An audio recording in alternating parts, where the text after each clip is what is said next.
Hey everyone, it's Cheryl Medilov here, back again with another review, and this time I'll be taking a look at the brand new Wonder Woman sequel, Wonder Woman 1984, which once again stars Gal Gadot as the titular character, Wonder Woman, and this film is set in the 1980s, to be exact, 1984, just like in the title, and we meet two new characters, Barbara Minerva and Maxwell Lord, and in the film, Maxwell Lord is a failed businessman who acquires this stone that grants him any powers that he could ever want, any wishes that he could ever want, and he uses these wishes to everyone in the whole world, and these wishes grant everyone everything, and Wonder Woman has to stop Maxwell Ward before he overly uses this stone, and in that, uh, Barbara Minerva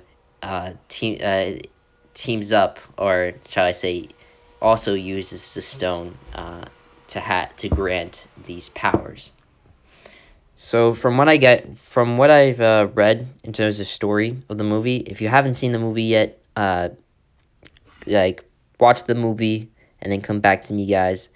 But if you have watched the movie, congratulations, you're here, and I'm ready to talk about this movie right here, right now. So, Wonder Woman 1984 was pretty much an anticipated sequel for me. I liked the first film. I thought it was a great film, and it was one of my first ever reviews I've done, and it was just a fun, enjoyable film, and I really, really enjoyed it. And when I heard that they were going to do a sequel that was going to be set in the 80s, I just got way too freaking pumped because, like, you could do anything with a Wonder Woman sequel in the 80s. Introduce so many, like, cool ass characters and cool ass things, and I just was excited. And Pedro Pascal as Maxwell Lord and Cheetah, not Cheetah, and what is it, Kevin Christian Wiig as Cheetah. It was like, okay, this is gonna be interesting, and from the trailers, from the photos, it really looked like it could be a really promising movie, and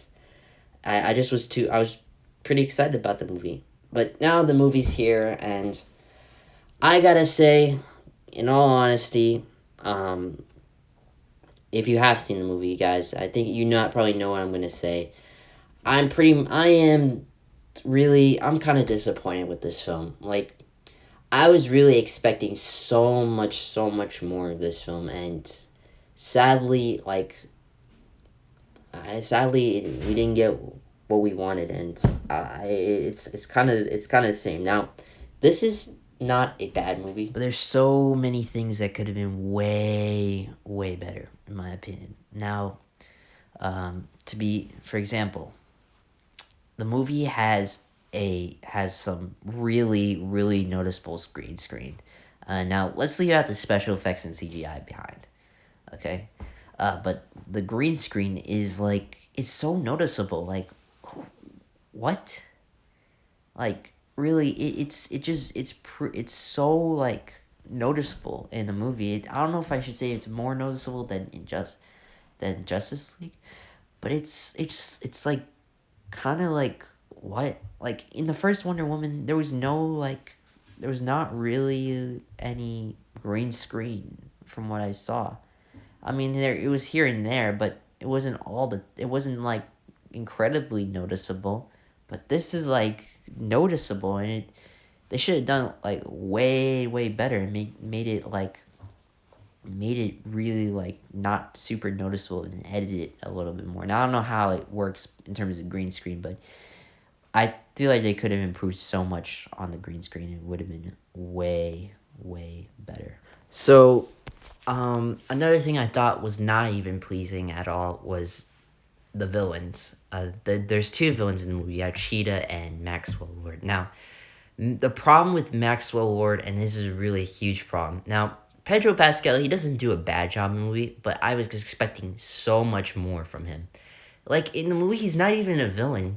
He reminds me very much of, like, Evan Almighty, where he gets these powers and does whatever he wants. And in the film, he's not really a villain. He just tries to make the world a better place, and he doesn't realize that he's. I mean, he is endangering the world, but he doesn't know that he is because he thinks he's making the world better and really making it stronger.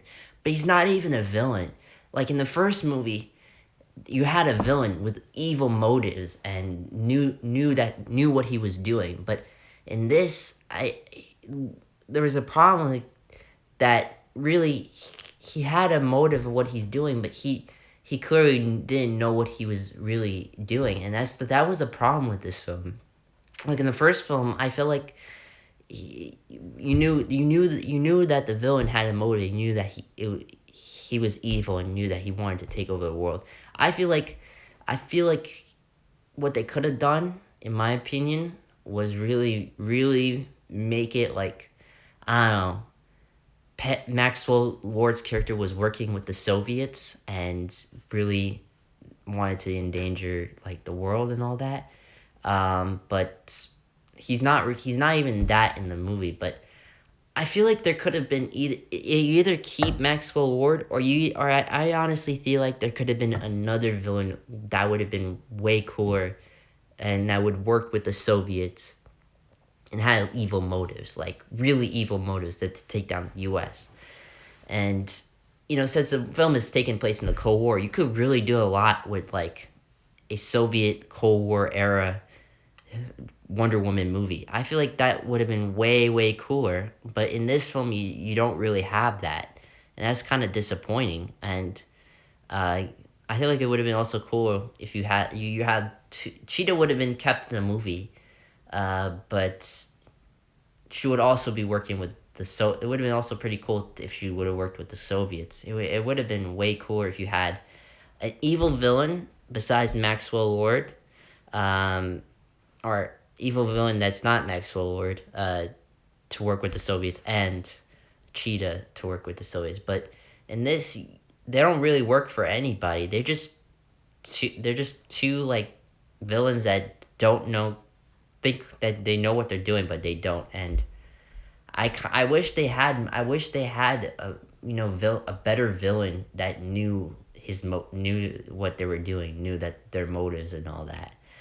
And that's the problem with that, because you could really do something special with an 80s Cold War Wonder Woman film and really make it into an epic film, and you could have had better villains, a better villain, and keep Cheetah but work with the Soviets. It just, in my opinion, I feel like that's what could have worked better in this film. And I think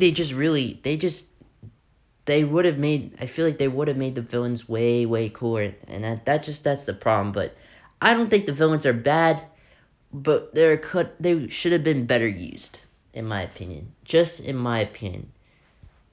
Another thing that I kind of like really didn't like about the movie was also was Steve Trevor. Now, Steve Trevor wasn't that bad in the movie, but I feel like the first one there was something so special about him in that he was really cool and he had charm. But in this, like, I just don't know. He didn't feel like what he used. He wasn't like the best thing in this one than the last one, and I feel like he didn't feel like as important as in the first one. In the movie, we're all hyping up that he was really gonna be an important part of the film, but the problem is he just didn't feel important to me. He didn't feel like the biggest thing yet. Like he had some good stuff. He had a little bit of that charm, but the first film, the best part of that film was that Steve Trevor had charm, and he was cool and he was cocky and he was likable and all that. But in this, it's like I don't know. I don't have the same satisfaction as what I got in the first film, and that was a pretty disappointing part. And in the film, in a while, he just becomes a really like not even important, kind of dull. Even though he had some good moments here and there, but I feel like the first Wonder Woman really, in terms of it's Steve Trevor, was way better. But besides the things that I didn't like, I think there were some pretty good things that I liked about the movie. I really liked that the action scenes. They were a lot of fun. The mall scene, I know a lot of people didn't like. I thought it wasn't that bad. I really think it wasn't really that bad for me. Like, I mean, it was cheesy, yeah, but it wasn't that bad. But the best scenes in the movie were the White House scene and the part at the end. Those were two of my favorite scenes yet. They were a lot of fun and just really really cool. And I probably like they were just great scenes. They were really great scenes. And the car chase sequence, even though it was a CGI scene, even though it was not even my favorite, I still enjoyed that as well.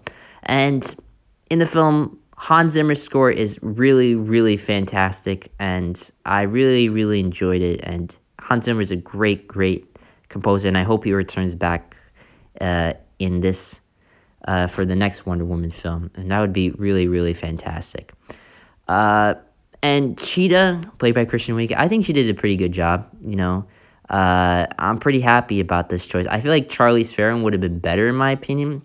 I feel like she would have been a perfect Minerva, but she gives that nerd vibe basically. So, and then she turns into something else, which is pretty cool. But yeah, I mean, I like even though she wasn't like the best part of the movie in my opinion. Well, sort of the best part, but she wasn't. She was still a fairly decent villain and did whatever she can. And Maxwell Ward, like I said, he has problems, but I still enjoyed him, and he's also pretty cool in the film as well. But overall, I still think Wonder Woman 1984 is kind of disappointing. And I mean, I was expecting more and I was expecting better, but I still enjoyed some of the parts, but I still was kind of disappointed and I was hoping for so much more. So I'm going to give this film a 7 out of 10, 7.5 out of 10. It's not a bad film by any stretch of the imagination, but I was expecting so much more.